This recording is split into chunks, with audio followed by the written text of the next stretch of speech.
Encore un conseil important pour nous, bien-aimés dans le Seigneur. Accueillez aussi celui dont la foi est encore timorée et dont les convictions sont mal affermies. Ne le critiquez pas.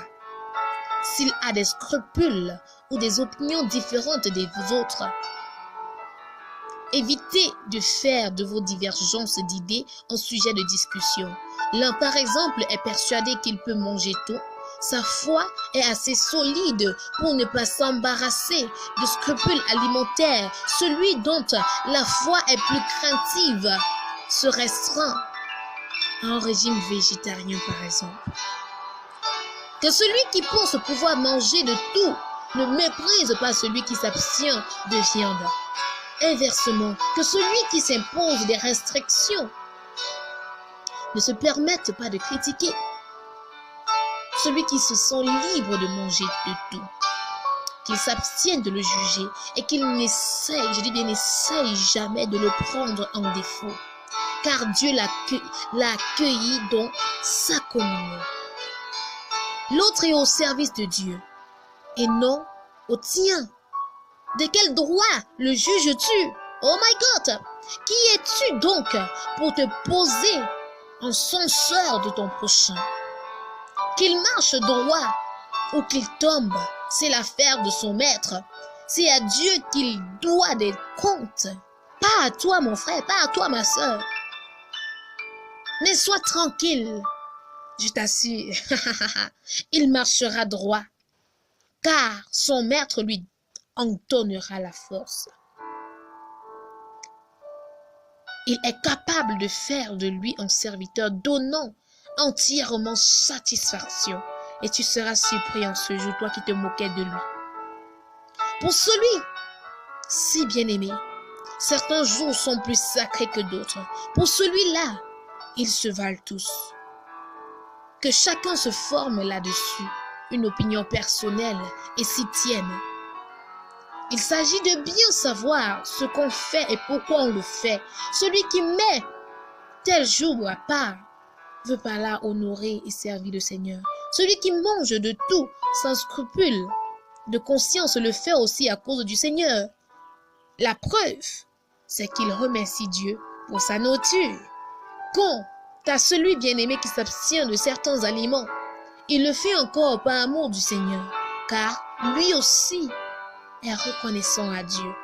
Aucun de nous ne vit pour lui-même et aucun ne meurt pour lui-même. Notre vie ne nous appartient plus, bien-aimés. Notre vie durant pour notre vie bien-aimée durant pour notre Seigneur. Nous voulons vivre. Oui, tel est mon désir, moi, Vanessa Stera. C'est pas le cas pour toi. Au dernier moment, notre Seigneur, nous voulons mourir dans la vie ou dans la mort. Entre les mains du Seigneur, nous demeurons. En effet, le Christ est mort et revenu à la vie afin d'établir sa domination sur tout, mort et vivant. Comment donc peux-tu te mettre à juger ton frère bien-aimé dans le Seigneur? De quel droit le critiques-tu? Et toi, pourquoi jettes-tu du haut de ta suffisance un regard méprisant sur ton frère ou ta sœur?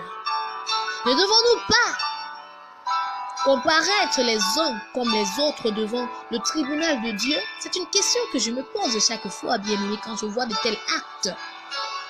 Il est écrit, aussi vrai que je vis, dit le Seigneur, tout genou fléchira devant moi et toute langue reconnaîtra la justice de ma sentence. Bien-aimé, ainsi chacun de nous rendra compte à Dieu pour lui-même. Cessons donc de nous critiquer les uns les autres et de nous juger mutuellement. Appliquons plutôt notre intelligence à éviter toute occasion de chute à notre frère. Prenons garde afin de ne pas être pour lui un piège qui le plonge dans le désarroi, un obstacle sur lequel il risque de buter. Personnellement, je suis certaine, parce que le Seigneur Jésus me l'a enseigné, que rien n'est impur en soi. Néanmoins, bien-aimé le Seigneur, si quelqu'un tient une chose pour impure, elle l'est pour lui. Si donc, en mangeant ce que ton frère estime impur, tu blesses ses sentiments, ce n'est plus par ta liberté. Tu ne l'aimes pas comme le commandement te le prescrit. Pour un vulgaire aliment ne va pas causer le déclin spirituel, bien-aimé, ou même la perte de ton frère, car le Christ est aussi mort pour lui. Je te dis la vérité, il est aussi mort pour lui. Que ce qui est bon pour vous ne puisse pas être considéré comme mauvais par les autres. Ne leur donnez pas l'occasion de critiquer vos privilèges, bien-aimés.